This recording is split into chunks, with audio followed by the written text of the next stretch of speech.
ઉપલેટા સેવા સહકારી મંડળીની 53મી વાર્ષિક સાધારણ સભા લેવા પટેલ સમાજ ખાતે પ્રમુખ હરિભાઈ ઠુમરના અધ્યક્ષ સ્થાને ખૂબ જ ઉત્સાહપૂર્વક વાતાવરણમાં યોજાઈ। આ સભામાં મંડળીના ચાલુ વર્ષનો વાર્ષિક અહેવાલ રજૂ કરવામાં આવ્યો, જેમાં મંડળી આ વર્ષે ₹10 લાખનો માતબર નફો કર્યો હોવાની જાહેરાત કરાઈ। આ સફળતાના બદલ પ્રમુખ હરિભાઈએ સભાસદોને 8% ડિવિડન્ડ અને ધિરાણ લેતા ખેડૂતોને ખાસ ભેટ આપવાની જાહેરાત કરી।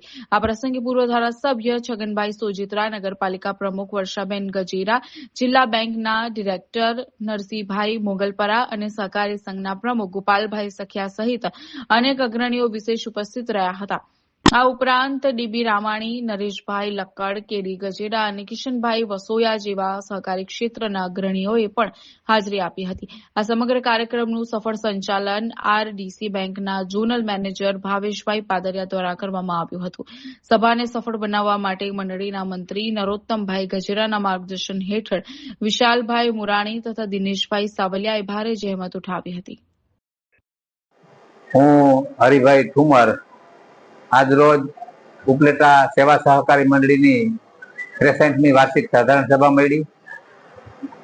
આજે જે કંઈ વર્ષ દરમિયાન મંડળીએ વેપાર કર્યો હોય એના હિસાબો માટેનો દિવસ એટલે સાધારણ સભા।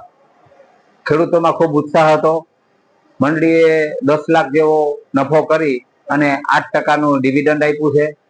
સાથે સાથે જે કંઈ ખેડૂતોએ મંડળી ઉપર વિશ્વાસ મૂક્યો અને એને કારણે આજે મંડળીએ 10 લાખ જેવો માતબાર નફો કરી અને ડિવિડન્ડની સાથે સાથે ધિરાણ લેતા દરેક સભાસદોને ભેટ પણ આપવાનું આજની સભામાં નક્કી કર્યું છે। રાજકોટ જિલ્લાનું જે સહકારી માળખું જયેશભાઈ રાદડિયાના નેતૃત્વ નીચે હાલે છે, એ સહકારી માળખું ઉત્તરોત્તર પ્રગતિ કરે એવા ઐતિહાસિક નિર્ણયો માનનીય શ્રી જયેશભાઈ રાદડિયાએ બેંક મારફત આપ્યા છે અને એનો સીધો લાભ ખેડૂતોને મળે છે। ત્યારે આ તકે હું જયેશભાઈનો પણ ખૂબ ખૂબ આભાર માનું છું। જય સહકાર, ભારત માતા કી જય।